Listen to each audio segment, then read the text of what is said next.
just note, as the city of Moscow seems to have been so different from the idea which we have generally entertained of it in our Western world, I am inclined to think that the description of it in this place, supplied by an eyewitness, a distinguished person attached to the expedition, will not prove disagreeable. It is by Baron Lery, principal surgeon to the Grand Army. I take it from a work of that celebrated character, Les Memoirs de la Chirurgie Militaire, in no great circulation, on account perhaps of its peculiar scientific nature. The relation begins at the moment when the French army was setting out on its march from Moscow. After the Battle of Mosaisk, or of Moskva, we were hardly a few miles off from Mosaisk when we were all surprised at finding ourselves, notwithstanding the vicinity of the spot, in one of the greatest capitals of the world, on a sandy, arid, and completely desert plain. The mournful aspect of that solitude which discouraged the soldiers seemed an omen of the entire abandonment of Moscow and of the misfortunes which awaited us in that city, from the opulence of which we had promised ourselves such advantages. The army marched with difficulty over that tract. The horses were harassed and exhausted with hunger and thirst, for water was as rare as forage. The men had also a great deal to suffer. They were in fact overwhelmed, fatigued, and in want of all subsistence. The troops had not for a long time received any rations, and the small quantity of provisions found at Mosaisk was only sufficient for the young and old guard. A considerable number of the former corps fell victims to their abuse of schnapps, the brandy of the country. They were observed to quit their comrades a few paces, to totter, whirl around, and afterwards fall on their knees or sit down involuntarily. They remained immovable in that attitude and expired shortly afterwards without uttering a single complaint. These young men were predisposed to the pernicious effects of that liquor by languor, privations, and excessive fatigue. We arrived, however, on the evening of the 14th of September in one of the Faubourgs of Moscow. We there learned that the Russian army had, in its passage through the city, carried off all the citizens and public functionaries. Some of the low classes and some servants alone were left, so that in going through the principal streets of that great city we entered the following morning, we scarcely met anyone. All the houses were completely abandoned, but what very much surprised us was to see the fire break out in several remote quarters. None of our troops had yet been, and particularly the bazaar of the Kremlin, an immense building with porticos which have some resemblance to those of the Palais Royal at Paris. After what we had witnessed on our passage through Little Russia, we were astonished at the vastness of Moscow, at the great number of churches and palaces which it contained, at the beautiful architecture of those edifices, at the commodious disposition of the principal houses, and all the objects of luxury which were found in the greater part of them. The streets in general were spacious, regular, and well laid out.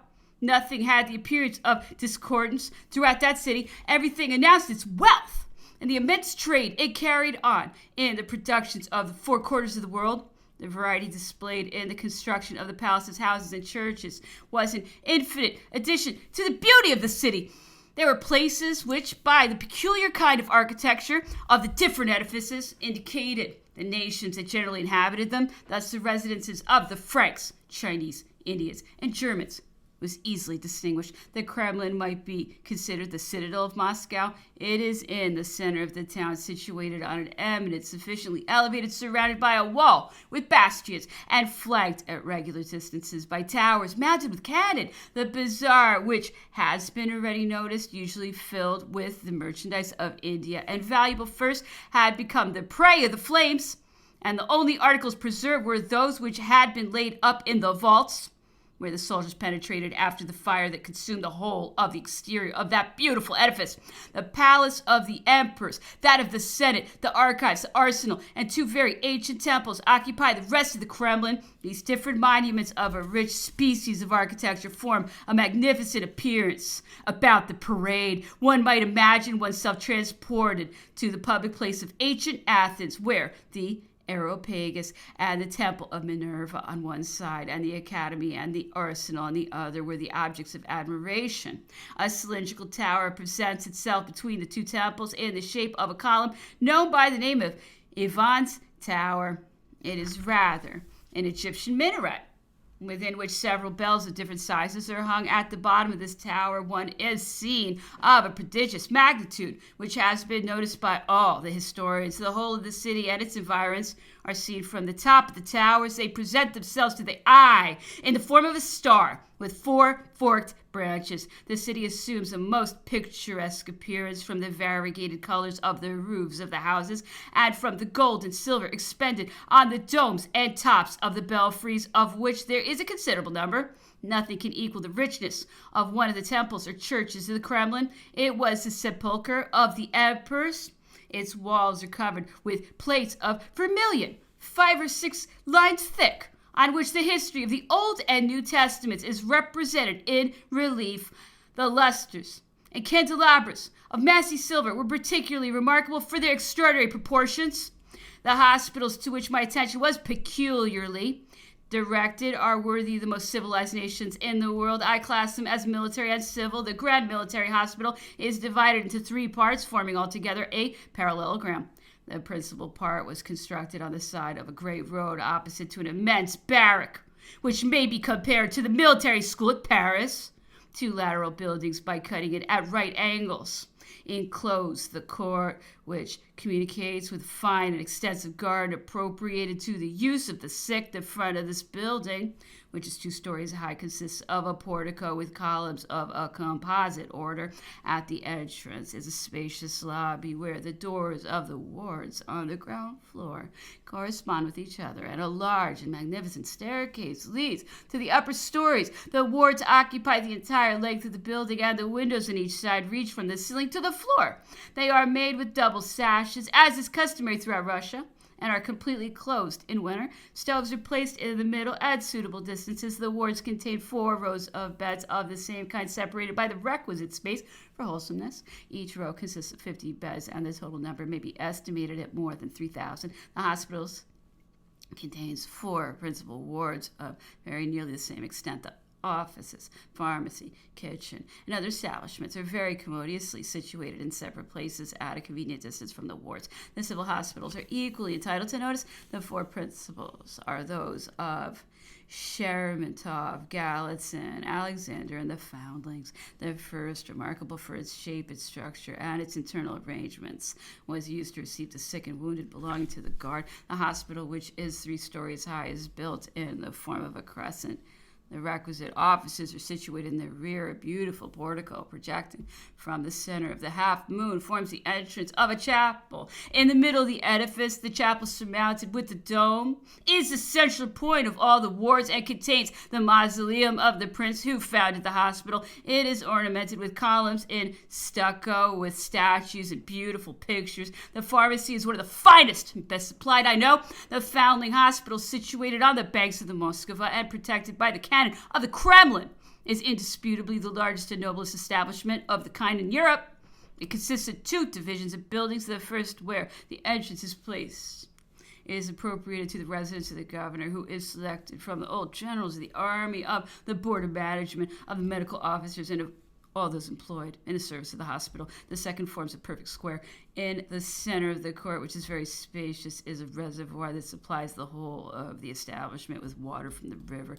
Each of the sides is composed of 4 great floors, round which is a regular corridor, not very broad, yet sufficiently spacious for the admission of air and the accommodation of the individuals who pass through it. The wards occupy the remainder of the breadth and the whole extent of each wing of the building. There are 2 rows of beds with curtains in each ward. Their size corresponds with that of the children. The boys are kept separate from the girls, and the greatest cleanliness and regularity are observed. We had scarcely taken possession of the town and succeeded in extinguishing the fire kindled by the Russians in the most beautiful quarters, when, in consequence of the 2 principal causes, the flames again broke out in the most violent manner, spread rapidly from one street to another, and involved the whole place in one common ruin.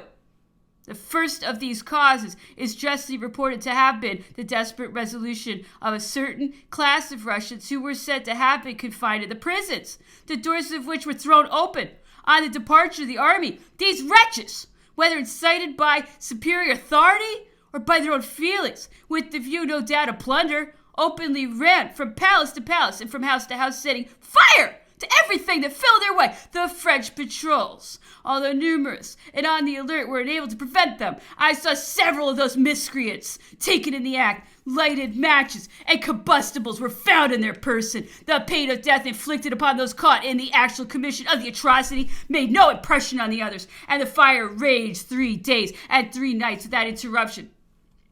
Houses were pulled down and flamed by our soldiers. The flames quickly spread themselves over the vacant space, and the buildings thus insulated were set on fire in the twinkling of an eye.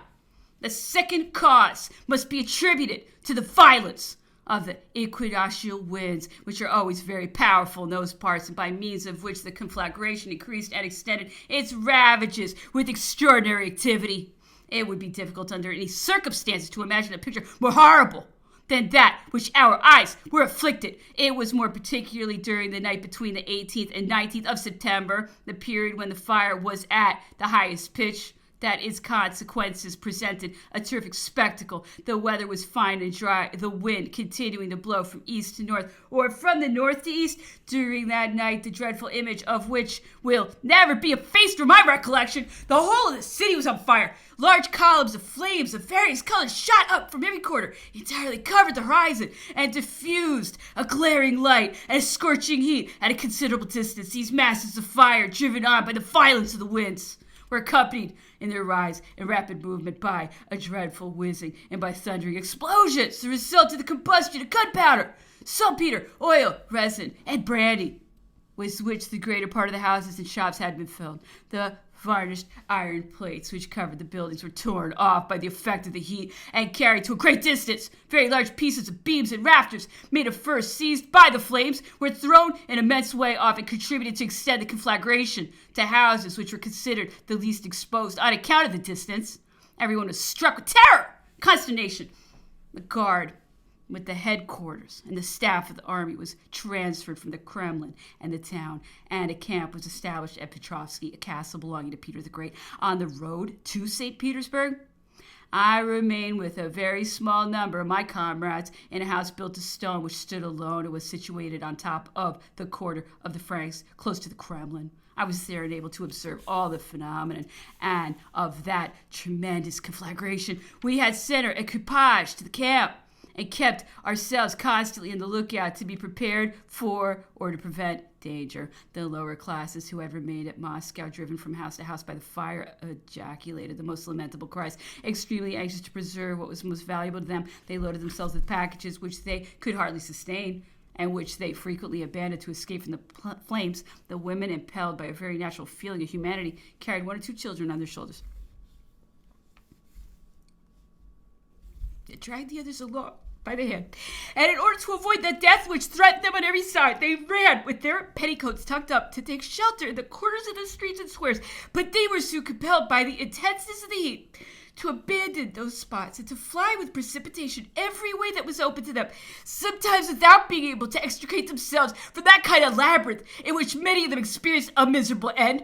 I saw old men whose long beards had been caught by the flames, drawn on small carts by their own children, who endeavored to rescue them from that real Tartarus. As for our soldiers, tormented with hunger and thirst, they exposed themselves to every danger to obtain in the cellars and shops which were on fire eatables, wines, liquors, or any other article more or less useful. They were seen running through the streets pell-mell with the broken-hearted inhabitants, carrying away everything they could snatch from the ravages of this dreadful conflagration. At length, in the course of 8 or 10 days, this immense and superb city was reduced to ashes, with the exception of the Kremlin Palace, some large houses, and all the churches. These edifices are built of stone. This calamity threw the army into great consternation and was a presage to us of more serious misfortunes. We all thought that we should no longer find either subsistence, cloth, or any other necessary for equipping the troops, and of which we were in the most pressing want. Could a more dismal idea suggest itself to our imagination? The headquarters were, however, after the fire, again established at the Kremlin, and the guards sent to some houses of the Frank quarter, which had been preserved. Everyone resumed the exercise of his duties. Magazines of flour, meal, salt, fish, oil, wine, and liquors were discovered by dint of perseverance. Some were served out to the troops, but there was too great a wish to spare or hoard up these articles.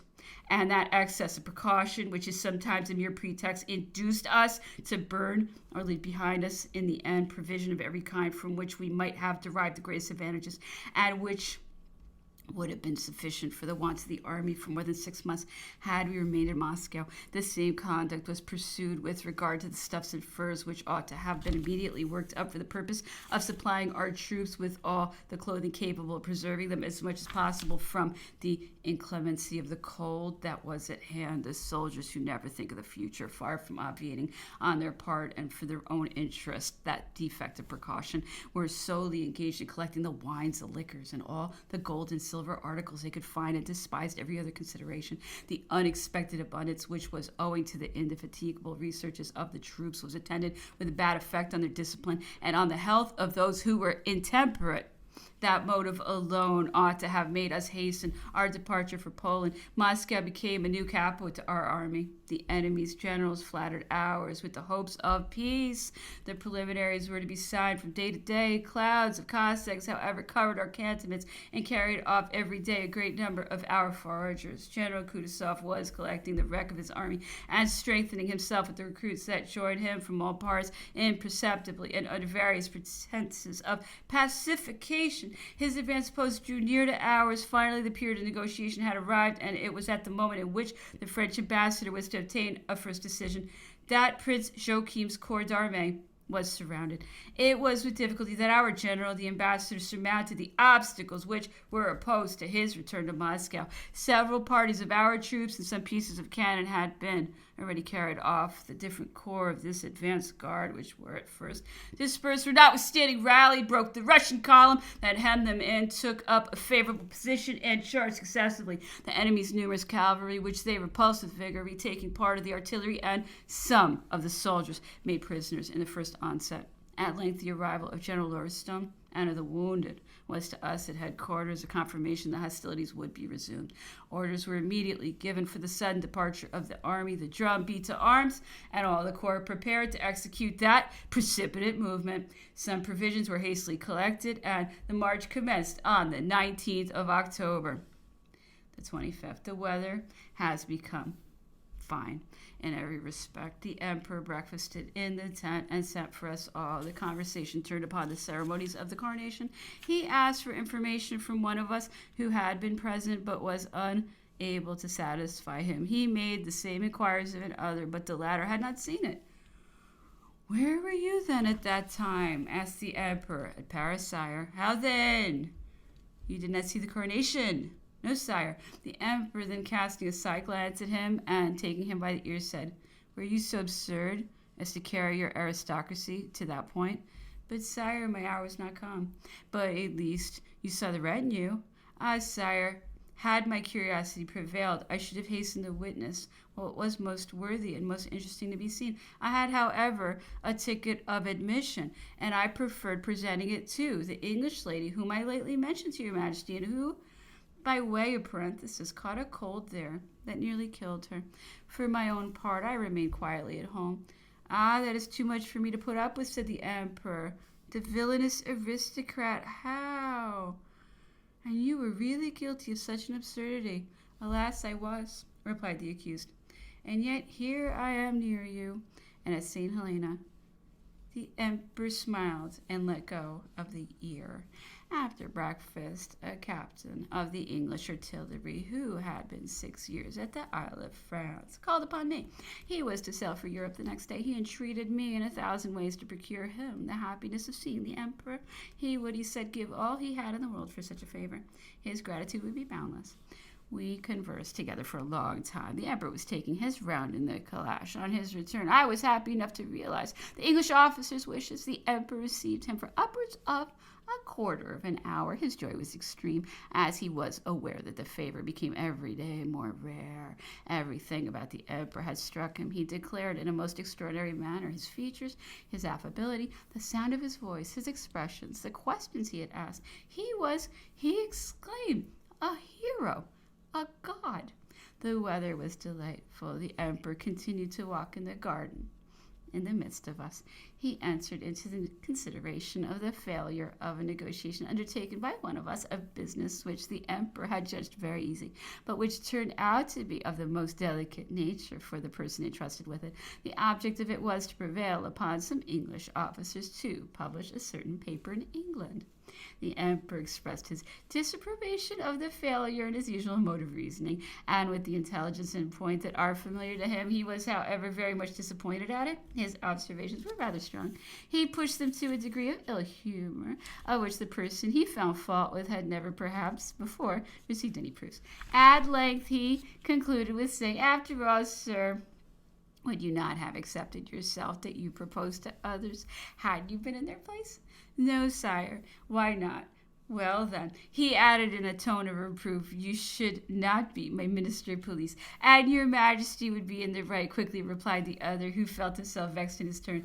"I feel no inclination whatever for such an office." The emperor, seeing him enter the saloon a little before dinner, said, "Ah, there is our little officer of police. Come, approach, my little officer of police."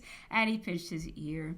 Although honors had passed since the warm conversation took place, the emperor recollected it. He knew the person who had been the object of it was full of sensibility, and it was evident that he wished to efface the impression it had made upon him. These are characteristic shades, and those which arise from the most trifling causes are the most natural and the most marked. After dinner, the emperor was induced by the turn which the conversation took to review the special subject of his maritime dispute with England. Her pretensions to blockade on paper, he observed, produced my famous Berlin Decree. The British Council, in a fit of passion, issued its orders. It established a right of toll on the seas. I instantly replied by the celebrated Milan Decrees, which denationalized every flag that yielded obedience to the English acts. And it was then that the war became in England truly personal. Everyone connected with trade was enraged against me. England was exasperated at a struggle and energy of which she had no example. She had uniformly found those who had preceded me more complacent. The emperor explained on a later occasion the means by which he had forced the Americans to make war against the English. He had, he said, discovered the way of connecting their interests with their rights. For people, he remarked, fight much more readily for the former than for the latter. At present, the emperor was in expectation, he said, of some approaching attempt on the part of the English on the sovereignty of the seas for the establishment of the rights of a universal toll. It is, said he, one of the principal resources left them for discharging their debts, for extricating themselves from the abyss into which they are plunged, in a word, of getting rid of their embarrassments. If they have among them an enterprising genius, a man of a strong intellect, they will certainly undertake something of that kind. Nobody is powerful enough to oppose it, and they set up their claim with a species of justice. They may plead in its justification that it was for the safety of Europe they involved themselves in difficulties, that they succeeded, and that they are entitled to some compensation, and then the only ships of war in Europe are theirs. They reign, in fact, at present over the seas. There is an end to the existence of public rights when the balance is broken. The English may now be omnipotent if they will but confine themselves to their navy, but they will endanger the superiority, complicate their affairs, and insensibly lose their importance if they persevere in keeping soldiers on the continent. The 26th, the emperor went out early in the morning, even before 7 o'clock. He did not wish to disturb any of us. He was occupied with his work in the garden and in the tent, where he sent for us all to breakfast with him. He continued there until 2 o'clock. At dinner, he conversed a great deal about our situation in the island. He would not, he said, leave Longwood. He did not care for any visitors, but he was desirous we should take some diversion and find out some means of amusement. It would, he said, be a pleasure to him to see us more lively in our motions and indulge more freely in our enjoyments. The relation of the Battle of Waterloo, which the emperor had dictated to General Gourgaud, was read by his desire. What pages! They are sickening. The destinies of France, suspended by so slight a thread. This production was published in Europe in 1820. The measures contrived to transmit it clandestinely from St. Helena proved successful in spite of every kind of vigilance. The instant This relation of Waterloo appeared in the world. Nobody was deceived with regard to its author. An exclamation burst from every quarter that Napoleon alone was capable of describing in that manner, and it is confidently stated that his antagonist expressed himself precisely in that way. What noble chapters! It would be impossible to attempt an analysis of them or to pretend to convey their excellence in terms of adequate to their merits. We literally transcribe, however, in this place the last pages containing in the shape of a summary 9 observations of Napoleon on the faults with which he has been reproached in that campaign. They are points which will possess classical duration, and we have been of opinion that our readers would not be displeased at again finding here objects which become, every time the occasion presents itself, the subject of earnest and important discussions. We shall preface these observations with a description also of Napoleon's dictation, of the resources which France still possesses after the loss of the battle. The situation of France was critical but not desperate after the Battle of Waterloo. Every preparatory measure had been taken on the supposition of the failure of the attack upon Belgium. 70,000 men were rallied on the 27th between Paris and Lyon. From 25 to 30,000, including the depots of the Guard, were on their march from Paris and the depots. General Rapp, with 25,000 men, chosen troops, was expected on the Marne in the beginning of July. All the losses sustained on the materiel of the artillery had been repaired. Paris alone contained 500 pieces of field artillery, and only 170 had been lost. Thus, an army of 120,000 men, equal to that which had passed the Sambre on the 15th, with a train of artillery consisting of 350 pieces of cannon, would cover Paris by the 1st of July. That capital possessed, independently of these means for its defense, 36,000 men of the National Guard, 30,000 marksmen, 6,000 cannoneers, 600 battering cannon, formidable entrenchments on the right bank of the Seine, and in a few days those of the left bank would have been entirely completed. The Anglo-Dutch and Prusso-Saxon armies, weakened, however, by the loss of 80,000 men and no longer exceeding 140,000, could not cross the Somme with more than 90,000 men. They would have to wait there for the cooperation of the Austrian and Russian armies, which could not be on the Marne before the 15th of July. Paris had consequently 25 days to prepare for its defense, to complete the arming of its inhabitants, its fortifications, its supplies of provisions, and to draw troops from every point of France. Even by the 15th of July, not more than 30 or 40,000 men could have arrived on the Rhine. The mass of the Russian and Austrian armies could not take the field before a later period. Neither arms nor ammunition nor officers were wanting in the capital. The number of men carrying muskets might be easily augmented to 80,000, and the field artillery could be increased to 600 pieces. Marshal Suchet, in conjunction with General Lecourbe, would have had at the same time upwards of 30,000 men before Lyon, independently of the garrison of that city, which would have been well armed, well supplied with provisions, and well protected by entrenchments. The defense of all the strong places was secured. They were commanded by chosen officers in garrison, by faithful troops. Everything might be repaired, but decision, energy, and firmness on the part of the officers, of the government, of the chambers, of the whole nation were necessary. It was requisite that she should be animated by the sentiment of honor, of glory, of national independence. That she should fix her eyes upon Rome after the Battle of Cannes, and not upon Carthage after that of Zama. If France had elevated herself to that height, she would have been invincible. Her people contained more of the military elements than any other people in the world. The material of war existed in abundance and was adequate to every want. On the 21st of June, Marshal Blucher and the Duke of Wellington entered the French territory at the head of 2 columns. On the 22nd, the powder magazines took fire at Avesnes, and the place surrendered. On the 24th, the Prussians entered Guise, and the Duke of Wellington was at Cambrai. He was at Peronne on the 26th. During the whole of this time, the places on the 1st, 2nd, and 3rd lines of Flanders were invested. The 2 generals learned, however, on the 25th, the emperor's abdication, which had taken place on the 22nd, the insurrection of the chambers, the discouragement occasioned by these circumstances in the army, and the hopes excited among our internal enemies. From that moment, they thought only of marching upon the capital, under the walls of which they arrived at the latter end of June with less than 90,000 men, an enterprise that would have proved fatal to them and drawn on their total ruin had they hazarded it in the presence of Napoleon. But that prince had abdicated. The troops of the line at Paris, consisting of more than 6,000 men of the depots of the Guard, the fusiliers of the National Guard, chosen from among the people of that great capital, were devoted to him. They had it in their power to exterminate the domestic enemy, but in order to explain the motives which regulated his conduct in that important crisis, which was attended with such fatal results, both for him and for France. The relation must be resumed from an early period.